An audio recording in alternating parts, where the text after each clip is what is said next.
13 love, everyone. So I have today a video that will be covering the horseradish and the process growing. As you can see, she's kind of struggling, but she's still here. After I had planted the horseradish, I kind of neglected it. I neglected it. She just been out here by herself doing her thing. I believe this is like the only living horseradish left.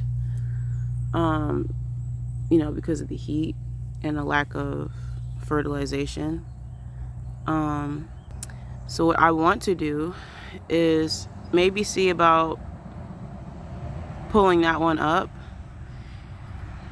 and putting her in some compost and seeing how she does in compost and shade. I will give more updates as I go, because I'm ready to start back, focusing on the horseradish, because I would love for her to take over yard. Not take over the whole yard, but I would like good chunks of her around. But I will say that the taro root and arrowroot, which they're probably the same thing, they're doing pretty well. There's the taro root right there. Bought it from the grocery store. And look at those leaves, so pretty. And some of these were gifts from one of my sea stars. Got one right here. And I believe that's just an arrowroot. Not sure if they're both edible or not. I have some katuk, doing pretty good after that frost a few months ago. They came right back. Got some in pots.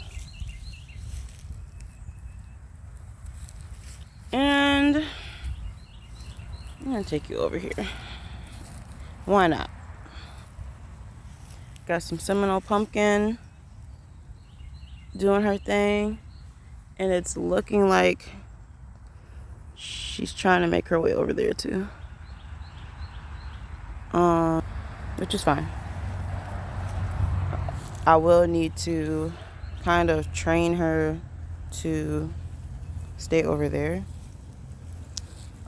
This is what our pineapple was looking like after a long winter. Not a long winter, a hard winter.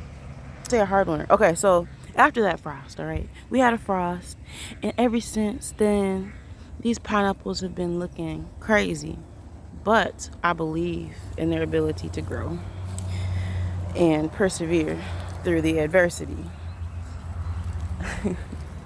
They just need a little bit of TLC. I'm going to put mulch around them and kind of feed them a little bit. And, the rains will take care of the rest. Got some gungo peas growing. Let me see, got more. Gungo peas, watermelon, gungo pea, and sugarcane all along the fence.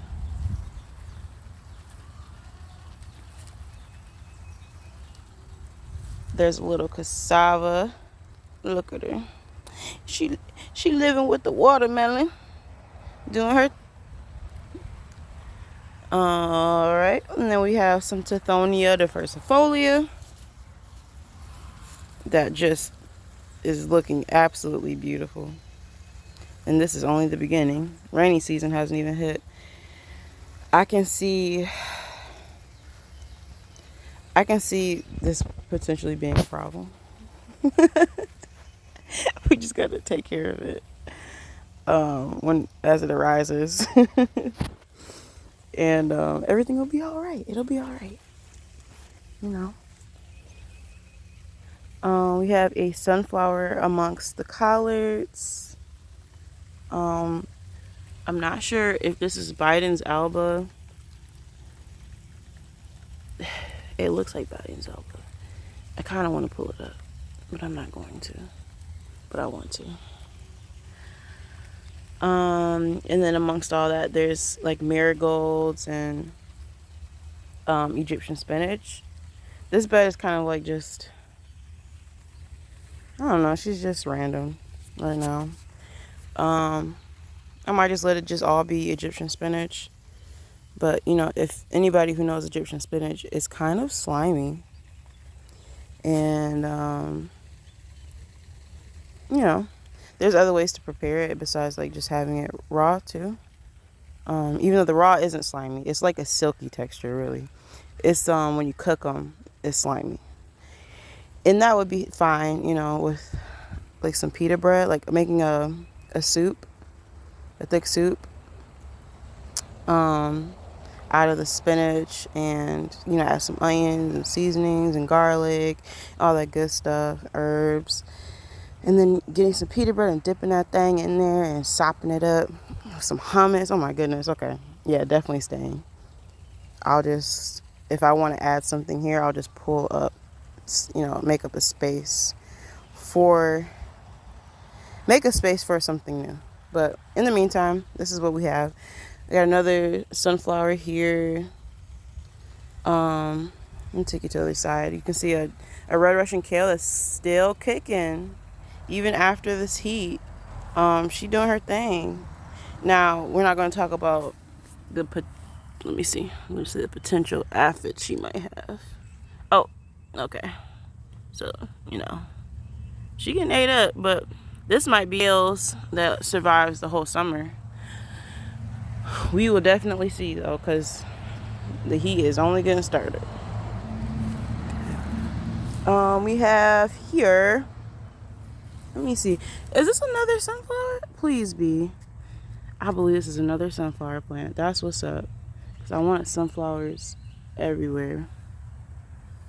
It looks like we have some random bok choy coming up too. We'll see how be the shade of everything will keep her together. Some tiger melons.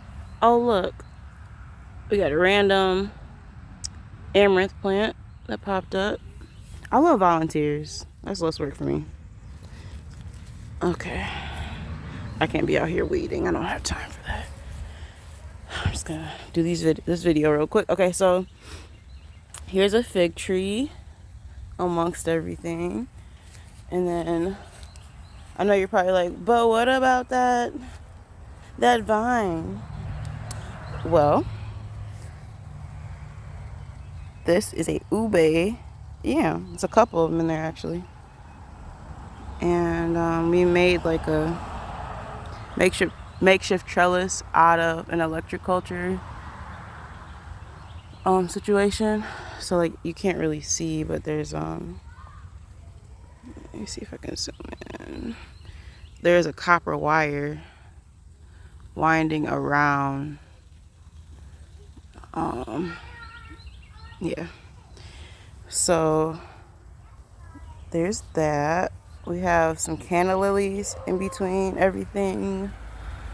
Like the spinach and the ube in the tree. And I just thought it was pretty. It might not just be canna lily. It might be I'm not sure. It's some kind of ginger family plant. I'm not sure though. It's pretty though. It'll be beautiful, and I can chop and drop. There's a little Scotch bonnet, one of the sweet Scotch bonnets, not the spicy. So it'll be for seasonings. Some mushrooms, which means the soil is alive and doing her thing. Some onions. Some tomatillos.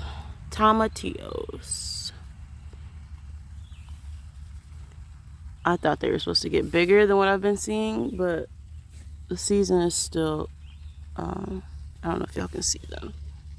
The season is still like, it's early in the season, I guess. So we'll see. Got the sprinkler going. Over here we got a tomato plant that I have yet to receive a tomato off of. And yet, we got a giant kale. It's my new favorite. It's still like producing, and there's no pests on it. Well, there's a small amount of pests on it at times, but like nothing crazy like the red Russian kale. Like, look at the red Russian kale. Like, I need to just pull it up, but I might just keep it there. But yeah, that giant kale doing her thing, okay? They said that giant kale is more of like a cold loving plant, so we'll see. Like I said, the heat has yet to really get started. It's been hot, but right there, I don't know if you can tell or not. I don't know if that zoom is gonna help, but that Everglades tomato that I accidentally planted here, that's what happens when you don't label your tomato plants. I thought I was planting a Tommy toe tomato plant, and nope, this is the Everglades. The Tommy toe's on the other side. It's all good though. It's all good. She's gonna take over this bed, at least this half of the bed, over the summer, and you know, I ain't complaining. Another pigeon pea.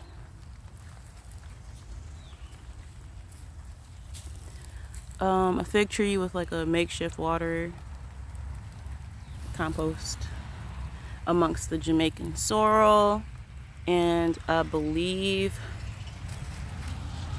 this might be a cucumber. I don't know. She's giving off melon vibes though, so I'm not sure. Here's a chia plant that I planted, like, I want to say last year, and nothing ever came. Like, they came up, but I ended up destroying like everything I planted on purpose, because I was like, no, I don't want chia seeds here. And I put something else there. But yeah, there's some Swiss chard that honestly I'm surprised this is still here, because I thought I pulled all this was chard up, but I see two right here. And a little okra plant and a cucumber plant. That's what this is right here. I'm getting random stuff that will probably get pulled up.